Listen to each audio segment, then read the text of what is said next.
नमस्कार साथियों, आप सभी का हमारे YouTube चैनल पर स्वागत है। साथियों, कलाम के द्वारा आयोजित जो टेस्ट सीरीज है यहाँ पर लेवल 1 की, उसमें जो पर्यावरण के लगभग 30 प्रश्न जो पूछे गए हैं, उसका यहाँ पर हम आज की वीडियो में एनालिसिस करेंगे। ये जो टेस्ट है साथियों, ये 16 फरवरी को आयोजित किया गया है और यहाँ पर लेवल 1 का जो ये टेस्ट है, इसमें से 30 प्रश्न है। यहाँ पर हम देखते हैं 5वें सेक्शन में जो 30 प्रश्न आएंगे वो किस तरह के आए हैं। तो आपकी तैयारी कैसी है, आप इससे अपनी तैयारी को जान सकते हैं कि आप इसमें से कितने परसेंट राइट कर पाएंगे।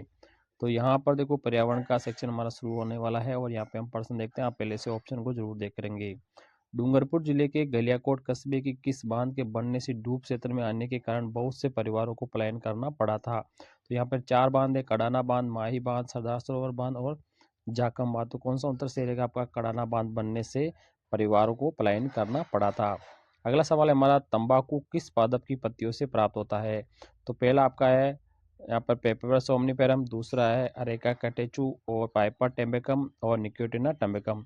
तो तंबाकू है ना, निकोटिनी तंबाकू की पत्तियों से प्राप्त होता है। तो आपका चौथा ऑप्शन है इसमें बिल्कुल सही रहेगा। अगला सवाल है साथियों कि लिखा है कि निम्नलिखित में से कौन सा एक संश्लेषित तंतु का उदाहरण नहीं है? तो यहाँ पर नायलॉन है, एक्रिलिक है, पॉलिस्टर है। तो रेशम है ना, ये संश्लेषित तंतु का उदाहरण नहीं है, बाकी ये प्राकृतिक है। ठीक है। अगला सवाल है यहाँ पे दोनों लैंग्वेज में, साथ हिंदी और इंग्लिश में, आपको जो अच्छा लगे। हम तो आप हिंदी मीडियम में ही है तो हिंदी मीडियम का यहाँ पे बता रहे हैं, क्योंकि ज़्यादातर विद्यार्थी हिंदी मीडियम के ही होते हैं। विभिन्न प्रकार के मानव आवास के संबंध में कौन सा कथन सत्य है? पर्वतीय क्षेत्रों के मकानों की छतें ढलान वाली होती है, बिल्कुल सही है। ध्रुवीय क्षेत्र में मकान बर्फ के बने होते हैं, इसे इग्लू कहते हैं, बिल्कुल सही है। रेगिस्तानी क्षेत्र के आवास की छतें ढालू होती है, जिन्हें कबेलू यानी खेपरेल से बनाया जाता है, ये भी सही है। तो इसमें उपरोक्त सभी आपका आंसर रहेगा। ठीक है। अगला सवाल है साथियों, कपास के रेशों से तागा बनाने की प्रक्रिया को हम क्या कहेंगे? कताई कहेंगे, बुनाई कहेंगे, तकली कहेंगे या कर्तन कहेंगे? तो कपास के धागों से तागा बनाने की जो प्रक्रिया है, इसको हम क्या कहेंगे? कताई कहते हैं साथियों। इसका ए ऑप्शन बिल्कुल राइट रहेगा। अगला सवाल है, राजस्थान की 3 सहकारी वस्त्र मिलों को मिलाकर स्पेन फेड की स्थापना की गई है। निम्न में से कौन सा एक समूह है जो इसमें से सम्मिलित नहीं है? तो यहाँ पर जो गंगानगर है इसमें सम्मिलित नहीं है, बाकी 3 ऑप्शन आपके बिल्कुल सही रहेंगे। अगला सवाल ये पूछा है कि उपभोक्ता दिवस कब मनाया जाता है? तो यहाँ पे 5 जून को तो विश्व पर्यावरण दिवस मनाया जाता है, 10 दिसंबर, 25 नवंबर या 24 दिसंबर। तो यहाँ पे जो 24 दिसंबर है वह उपभोक्ता दिवस से मनाया जाता है। अगला सवाल है, ये सम्मिलित को आपको छांटना है। छोटी तीज है ना, वो श्रवण शुक्ल पंचमी को बिल्कुल सही है। नाग पंचमी है वो श्रवण कृष्ण पंचमी को बिल्कुल सही है। शीतलाष्टमी चैत्र शुक्ल ये यहाँ मनाई जाती है। बड़ी तीज कजली जो भाद्रपद शुक्ल को मनाई जाती है, सही है। तो आपका तीसरा ऑप्शन बिल्कुल सही रहेगा कि ये आपका ए सम्मिलित है। अगला सवाल है, प्रसिद्ध चित्र बनी ठनी किस शैली से संबंधित है? बीकानेर शैली, नाथद्वारा शैली से, किशनगढ़ शैली से या देवगढ़ शैली से? तो यहाँ पर बनी ठनी तो फेमस है, तो ये तो किशनगढ़ शैली से है और इसके निहाल चंद चित्रकार भी थे। अगला सवाल है साथियों, भारत का राष्ट्रीय वृक्ष कौन सा है? तो भारत का राष्ट्रीय वृक्ष कौन सा साथियों? बरगद है, जो सबको मालूम होगा आपको, क्योंकि ये तो सिंपल सवाल है। अगला सवाल है साथियों, यहाँ पे लिखा है राजस्थान का अक्षांशीय विस्तार कितना है? तो यहाँ पर राजस्थान का जो अक्षांशीय विस्तार है 23.3 से 30.12 तक होता है उत्तरी अक्षांश तक। ये तीसरा वाला ऑप्शन इसका बिल्कुल करेक्ट रहेगा साथियों। अगला सवाल है साथियों, यहाँ पे ओ इस सम्मिलित को आपको करना है, छांटना है। तो अभेड़ा महल 12 में है, तो ये गलत है। इसलाट जयपुर में है, सोनी जी की नेसी अजमेर में है, चौरासी कंबोगी बूंदी के अंदर है। तो पहला ऑप्शन है ये एस सम्मिलित है, अभेड़ा महल आपके 12 में नहीं है।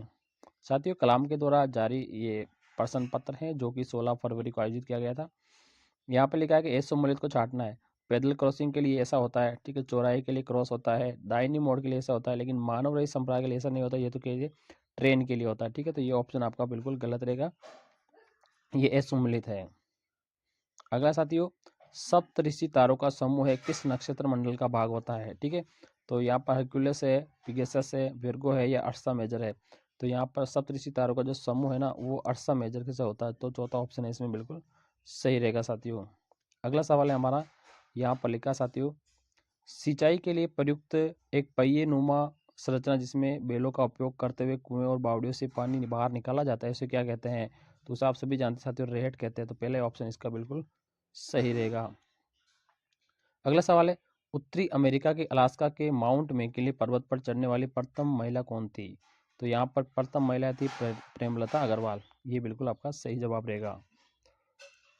अगला सवाल है साथी, ए सम्मिलित को आपको चाटना है। सेरिकल्चर रेशम से, विटिकल्चर मधुमक्खी से। तो सेरिकल्चर तो रेशम का बिल्कुल होता है, विटिकल्चर है ना मधुमक्खी का नहीं होता, ये तो अंगूर की खेती का होता है। पीसीकल्चर मत्स्य सही है, हार्टिकल्चर उद्यान का, ये भी सही है। तो आपका दूसरा ऑप्शन है ये आपका गलत रहेगा, ये अंगूर की खेती से संबंधित होता है। अगला सवाल है साथियों, यहाँ पे लिखा है 150 फीट गहरी झरोकोर बरामदों से युक्त मैदानी बावड़ी किस जगह पर स्थित है? जालोर में है, सीकर में है, झुंझुनू में है, नागौर में। तो ये किस में है? झुंझुनू के अंदर स्थित है, इसका बिल्कुल सही जवाब रहेगा। अगला सवाल है, निम्नलिखित में से कौन सा ठंडा मरुस्थल नहीं है? तो यहाँ पर देखो, गोबी ठंडा है, पेंटागोनिया ठंडा है, लद्दाख ठंडा है। तो ये जो काला हरियाणा ये अफ्रीका के अंदर है, ये ठंडा नहीं है, ये गर्म है। ठीक है। अगला सवाल है, यहाँ मानव शरीर की सबसे बड़ी पाचक ग्रंथि कौन सी है? अग्नाशय है, पित्ताशय, यकृत है, अमाशय। तो अमाशय जो यकृत ग्रंथि है ना, ये यकृत जो ग्रंथि है ना, ये पाचक की सबसे बड़ी ग्रंथि होती है। आपको यहाँ पे देखना है कि डेंगू का संकारक मच्छर कौन सा होता है? तो डेंगू का कौन होता है? ये एडिज मच्छर होता है, मादा एडिज मच्छर। एनोफिलीज तो क्या होता है? मलेरिया का होता है। अगला सवाल आपको यहाँ पे मिलान करना साथियों। यहाँ लिखा है कि विटामिन ए, के, डी और ई से। तो विटामिन ए से कौन होता है? रेटिनॉल होता है। विटामिन जो डी होता है ना, उससे क्या होता है साथियों? के सिप्रोल होता है। ठीक है। और विटामिन के है ना, के से टेकोपर और ई से आपका नेप्थोलिन। तो ये आपका मिलान रहेगा, आप इस तरह से मिलान कर सकते हैं और देख सकते हैं अपने उत्तर को। अगला सवाल है साथियों, कोई उत्तर आपका गलत हो, ये जो कलाम के द्वारा ऑफिशियल आंसर की उसके अनुसार उत्तर है। अगर इसमें कोई आपके सस्पेंस है तो आप कमेंट बॉक्स में जरूर बताइए। प्रोकैरियोटिक जीवों की जो वर्गीकृत किया गया, किस में किया गया है? ठीक है। प्रोसिस्टा, मोनोरो, पेंजाई या थोलाफाइटा। तो इसको किस में किया गया? तो इसको मोनोरा में किया गया, तो बिल्कुल इसका सही जवाब रहेगा। अगला साथियों, ये भारत का प्रथम आरक्षित वन कौन सा है? रणथंभौर है, काजीरंगा है, जिम कार्बेट है या सतपुड़ा है? तो यहाँ पर भारत का प्रथम आरक्षित है सतपुड़ा राष्ट्रीय उद्यान, ये बिल्कुल इसका सही जवाब रहेगा। ये कलाम के द्वारा आंसर किए साथियों, जरूर आपको उसको जरूर आप मैच कीजिए, आपको कोई अच्छा लगे तो। बहुविकल्पी प्रश्न का प्रश्न बच्चों की किस योग्यता का आकलन करते हैं? तो ये सही उत्तर की पहचान करने के लिए किया जाता है, तीसरा ऑप्शन बिल्कुल सही रहेगा। अगला सवाल है साथियों, इसमें लिखा है ये शिक्षण विधियों को आगे, अब यहाँ पे 20% हो गए, 10% शिक्षण विधियों आएंगे। निम्न में से कौन सा प्रायोजन विधि का सोपान नहीं है? तो यहाँ पर क्रियान्वयन है, मूल्यांकन है, परिस्थिति का निर्माण है। तो परिकल्पना जो निर्माण है ना, ये प्रायोजन विधि का यहाँ पर सोपान नहीं कहता है। अगला साथियों, आईसीटी के उपकरण और विकासकर्ता के संबंध में एक संगत कथन का आपको चुनाव चुनना है। ठीक है। तो यहाँ पर देखो, रेडियो मार्कनी का बिल्कुल सही है, टेलीविजन बेट सही है, कंप्यूटर चार्ल्स वेबर सही है। यहाँ पर वर्ल्ड वाइड वेब है ना, ये लिंसन का नहीं है, ये वाला ऑप्शन आपका गलत रहेगा, ये बिल्कुल असंगत है। अगला सवाल है साथियों, निम्न में से कौन सी शिक्षण सहायक सामग्री में ट्रांसफेरेंसीज का उपयोग किया जाता है? ट्रांसफेरेंसियन, ठीक है, तो वो ओवरऑल प्रेजेंट में किया जाता है साथियों, ये इसका बिल्कुल सही जवाब रहेगा। 149 नंबर सवाल है साथियों, यहाँ पे लिखा है एनवायरमेंट शब्द एनवायर्ड शब्द से बना है और एनवायर कौन सी भाषा का शब्द है? तो ये फ्रेंच भाषा का शब्द है, बिल्कुल सही जवाब रहेगा। अगला है साथियों, इसमें लिखा है बाल केंद्रित शिक्षण विधि कौन सी है?